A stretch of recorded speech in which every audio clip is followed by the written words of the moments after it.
You guys are great. So I'm going to go through some remarks that I prepared on my way out here, and I'm going to tell you a little bit about Omar and how this came about.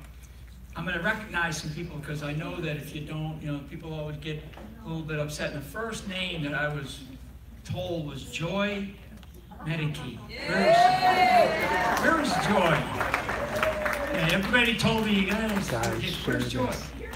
Okay, Joy, hey, there you go. And then, you know what? And she's probably back there working, right? You're working. And so thank you so much for basically opening up your heart, opening up this facility, and just being the wonderful person that everybody has told me that you are. So thank you very much.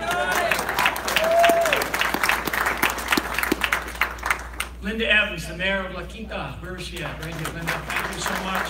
And I'll say this probably a lot, but for all of you who are serving in some capacity in our government, thank you for just taking that risk and taking that, frankly, that opportunity to have that privilege to serve. I know I probably missed it, but the ROTC color guard, I understand, did an exceptional job. Are they from a high school or a college? Okay, great. Well, thank you so much, and I know, having been an ROTC student myself, really important, and that's a big deal for them to participate in something like this. I guess we were all just listening to Frank DeSalvo. Yes. Yeah. So he's the voice of the valley or something. Frank, where's Frank? Oh my God. Yeah. I need that jacket. That's a beautiful jacket. I'll rent it to you. Yeah. Unbelievable. Some others are Karen Miles. Is Karen here? Yeah, Karen. Very nice to meet you, and thank you for everything that you do as well. Just amazing. All the descriptions of the people that I was for the names that I was given. I want to put a shout out to the and this gets sort of back to Joy, the East Valley Republican Women's Federated Association. Is that? That's all part of it, right? Did I get it right? They gave me an acronym, and I was like, God, acronyms, man. We have too many acronyms in the Army, and I was like, wait a second. I want to thank Jeff for the introduction, and again for serving in the capacity that Jeff serves in for the state here. Very, very important role, and a great voice for the state of California. So thank you very much. I know we have some other distinguished guests here, flag officers that are out in this area here, and so I don't have the names of everybody, but thank you all for being here. And I will just tell you that one last group that I always like to recognize are our law enforcement professionals.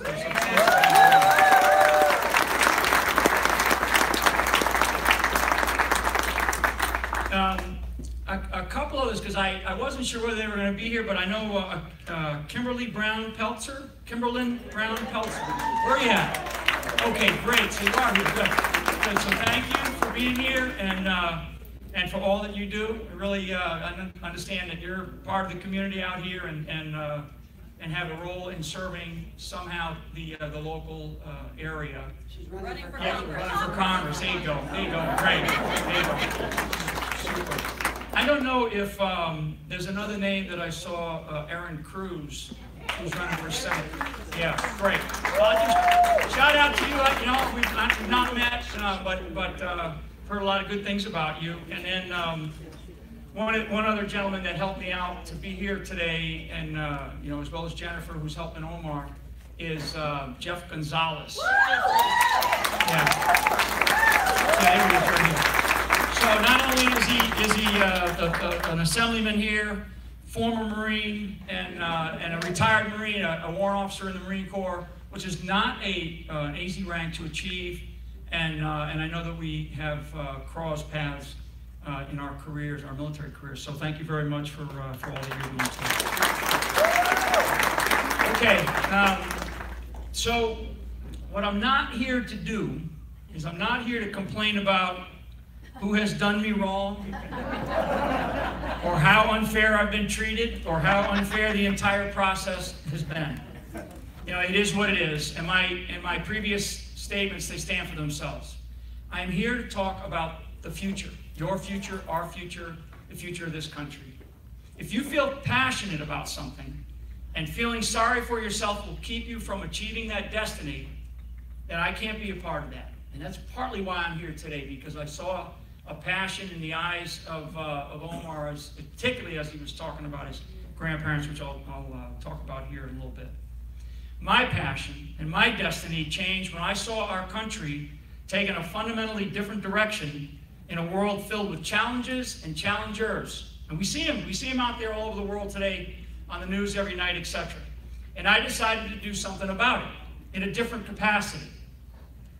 If I'm paying a price for that decision, so be it, and God can and will judge me at some point. I got involved in the national political process of our country to help a president get elected. All of us are imperfect. Heck, I used to introduce our current president, then presidential candidate Trump, during our various campaign stops as an imperfect candidate. I mean, clearly he is a non-traditional politician, but his Make America Great Again philosophy, it energized the country enough to get him overwhelmingly elected. Yes. Whether we like it or not, that's what happened. Despite the madness that you see, I mean, darn near every day. And I still believe, standing up here today, that this is a great thing for our country. Mm-hmm. So what human is perfect? What human has no faults? The greatness of each of us as Americans is our innate ability to get knocked down, get right back up, shake it off, and get right back into the fight. To get ready for new doors to open, new opportunities to emerge. Make every single day count. Make your lives matter. Make your life matter. My experiences in the military and in nearly 5 years of combat showed me how precious life can be. Do not take your loved ones for granted, not a single day, ever. And that's why I decided to come here this afternoon. As I think about all the things that have transpired, and again, sort of why am I here? And I'll share a little bit of that here in a second. But it's really to talk about your future our future as a country, and to support Omar Navarro to be the next congressman representing the terrific citizens of California's 43rd District.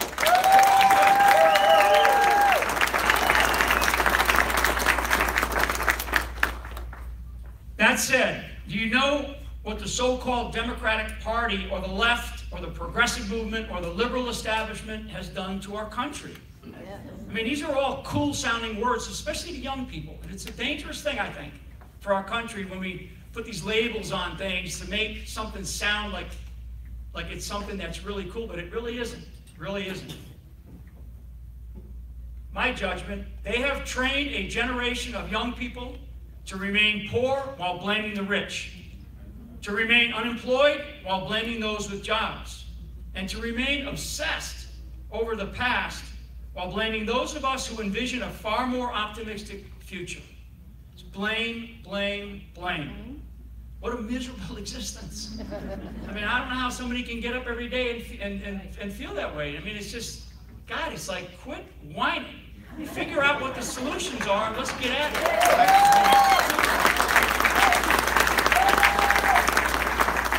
And in a way, it's why I stopped calling myself by a party label. You know, I mean, if you pay real close attention to what I've said over time, you know, I grew up as a Democrat. I grew up as a kid in the 60s and 70s and 80s, and it's a party that doesn't exist anymore. It really doesn't. I mean, and many of you that are in this room, I think, can appreciate that.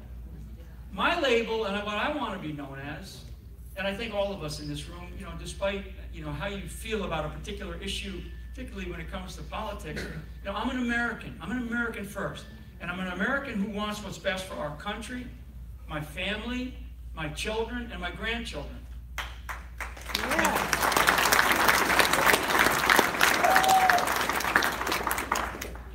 Again, today, I want to focus on the future. I want to ensure, to the degree that is humanly possible, to share values and principles with those who struggle with them. to share what I've learned in my life serving our nation for decades, to share the privilege of serving something so much more important than any one individual will ever be. And we shouldn't fear who we are as Americans or what our American values and principles are. Instead, we should embrace them. What do most people generally want? They want security from the threats such as the scourge of illegal narcotics, which I think Jeff was talking a little bit about, or these criminal gangs that we see, particularly out in this neck of the woods. I mean, they're all over the country. They want stability in their lives, especially at home. They want stability in their jobs. And they want stability for our children, especially those children that are attending schools these days.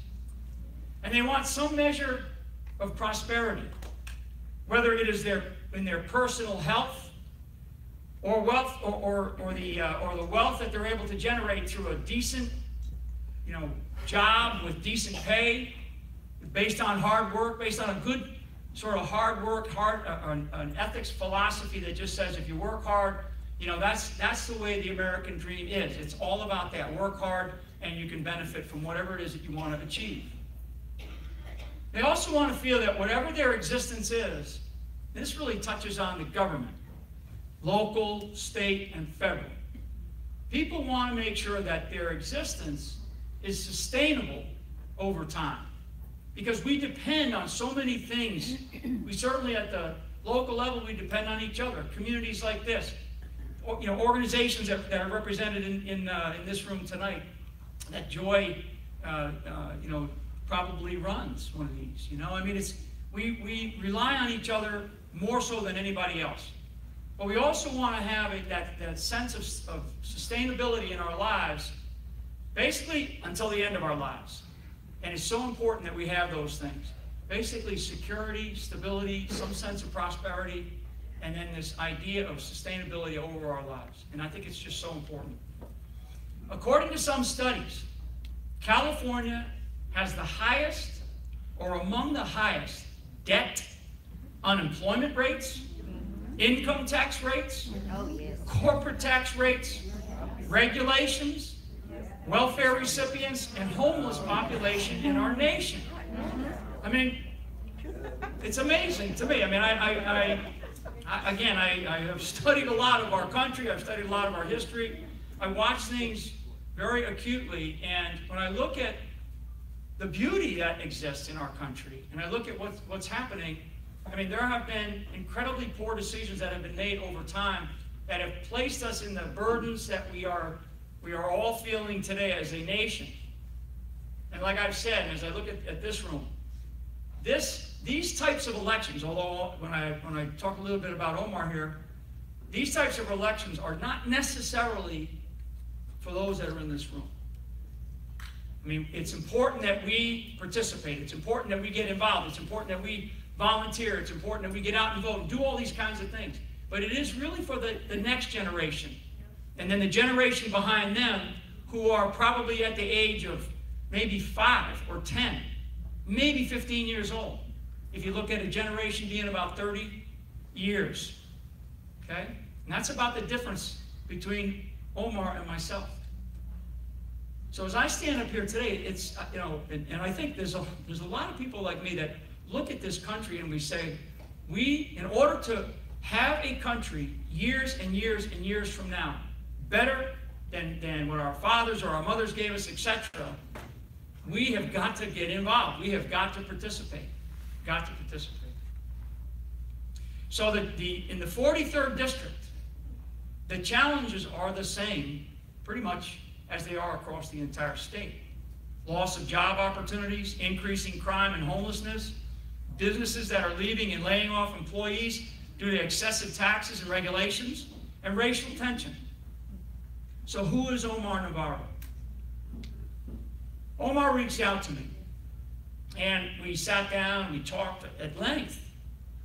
And he's 29 years old. I got all these stats on him, but what really impressed me most, he scares the death out of the Democratic Party.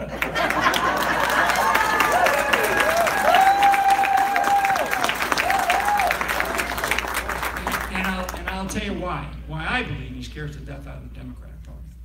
I mean, this is a kid, and I say a kid, I apologize, because you're actually younger than both of my sons. So this is a young man, a professional, who lives in the district. Wow, how about that? So he's a professional.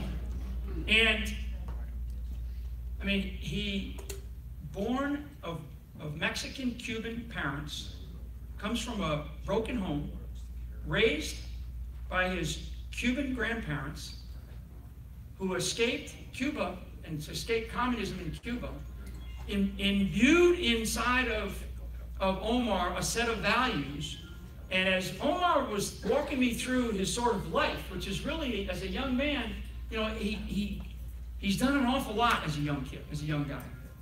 But as he's walking me through his life, he's telling me about growing up in the district that he's from, going to high school and going to the colleges in the district, growing up in Englewood. And he's basically bleeding his heart out about his grandfather and his grandmother. And especially when he talked about his grandfather, I mean, just emotion welled up in him. And I understand that. I understand that. And I looked at him and I said, wow, man, this guy, I mean, this is a passionate guy. This is a young, professional, young man who could go off and do a lot of other things. All of you that are involved in public life and public service know this. You could all go off and do a lot of other things. Serving in public life is a very, very difficult thing to do. And so I felt when we were talking with each other and I saw this passion, why I talked about passion earlier, and why I've talked about service, I saw that in Omar. And I believe for the good of not only the district, but also for the state of California and for our country, that this young man, with his background, his education, and his early public service, has demonstrated a commitment to something more than he is. And that's super important to me. And I would just tell you that I think that as you learn more and more about him, and you get out there and fight for him, because this is going to be a fight. And I will tell you, you know, for all the people that I've looked at that are running, he's the only one that lives in the district. I mean, you know, for some reason, how about that? I mean, why the hell do I want to vote for somebody that doesn't live in my district? I don't know. I mean, I don't know. It's amazing to me that that's the case. I know, you know, there's got to be laws. We've got to create something to say, hey, there's got to be a policy or a law that says if you're going to, you know, represent these people, you ought to live and breathe the air and drive on the streets and shop at the stores that they actually have to use every day. Whatever. That's, you know, counsel. Omar shares legal Hispanic immigrants' values in a way that his opponents do not. He is a great American, a bright, talented young man, a servant of his community. He's also a Christian, he's pro-life, and he wants safer neighborhoods that aren't sanctuaries for illegal gang members.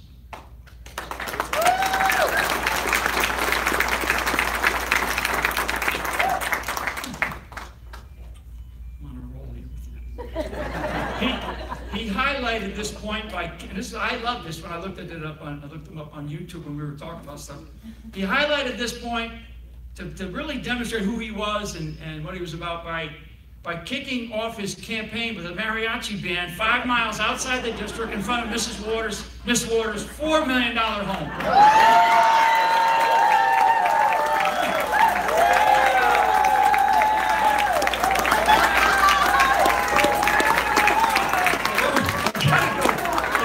Seen that YouTube video, you got to go to it. It's great. I mean, it's actually pretty funny, but it's also pretty serious because he's standing in front of this Mongasso home, probably, I don't know, 30 minutes outside of the district or whatever. 35, 40 minutes. 35, maybe 45 minutes outside of the district, and it's like, God, come on, you know? I mean, Miss Waters has been in office Omar's entire life. Okay? Miss Waters has been in office Omar, and almost his entire, well, actually, she's been there your entire life. And he is often asked, how does she keep getting reelected? And this is interesting. How does she keep getting don't repeat that. So how does she keep getting reelected? The main reason is that nobody ever challenges her. Okay? It's really it.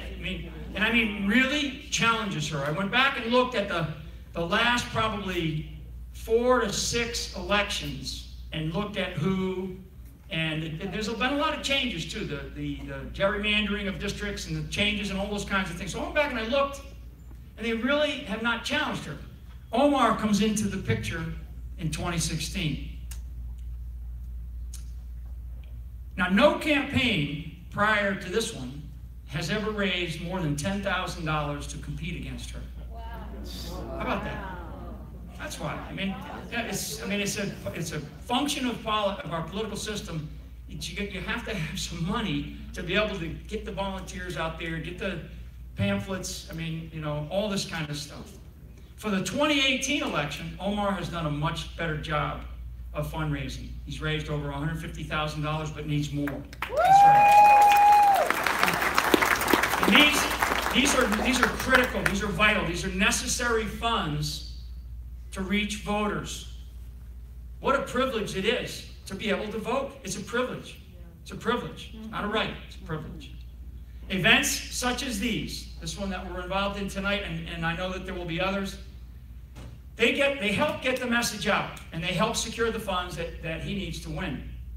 Omar ran against Ms. Waters in 2016, and he received more overall votes in the district than President Trump did. How about that?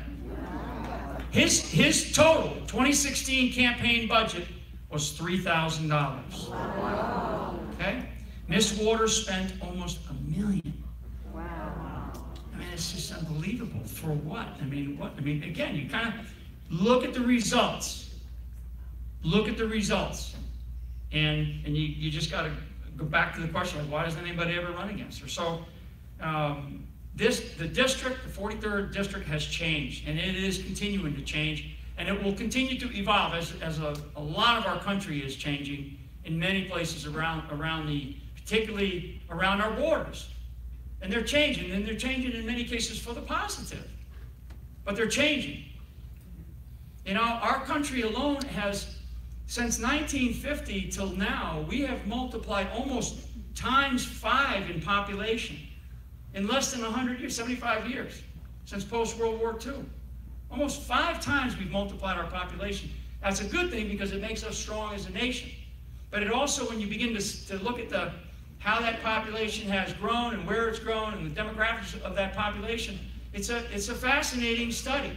And it's why we see a lot of the challenges that we're facing today around the country, particularly right here in the state of California. So a lot is changing. And what needs to change is the old way of doing business. And Omar represents new, fresh ideas. And that's what you're going to get out of it. The 43rd district is a mix of both conservative and liberal neighborhoods: South Bay, Inglewood, Lomita, Hawthorne, Torrance, parts of Los Angeles, Carson, Lawndale, and Gardena. Omar has received the support of top Republican, Democrat, Libertarian, and Independent voices. Guys like Larry Elder, Sheriff Joe Arpaio, Pastor Darrell Scott, a friend of mine, Chuck Woolery, Pastor Mark Burns, another great friend of mine, Barry Goldwater Jr., Alex Jones, NFL star Burgess Owens, Katie Hopkins, Roger Stone, and former presidential candidate Herman Cain, to just name a few. So there's serious people. There are serious people that are looking at this young man and saying, this kid's got a shot. He's got a shot because of what he represents, who he is, the type of person that he's become, and what he has already demonstrated in the kind of service that he's given to his district. Omar believes in smaller government, lower taxes, effective investment in infrastructure, term limits for members of Congress, protecting our right to bear arms, and bringing good job opportunities back to California. Lastly, Lastly, he is married to his wife, Tori, and they currently live in Torrance. So I'm going to stop here, and I'm going to ask Tori, I'm going to embarrass her. Can you please stand up? Stand up. I usually do this in the military. Yeah, I mean, give a big round of applause for Tori. You guys know this. This is not going to be easy. You guys already know this. This is not going to be easy. You're going to have bad days, tough days, the media, and all that sort of, stuff that's out there. So you're going to have tough days. So prepare yourself. Make yourself, put a resilience inside of you now that's going to get you through this, because that's what it takes to win. That's what it takes to win. And I am so appreciative of your support and your participation in this endeavor, because it's going to be a tough fight. I mean, you all know this, especially with who he's up against. I just want to say thank you so much to Omar and to his team and you folks here. Thank you so much for allowing me to speak today.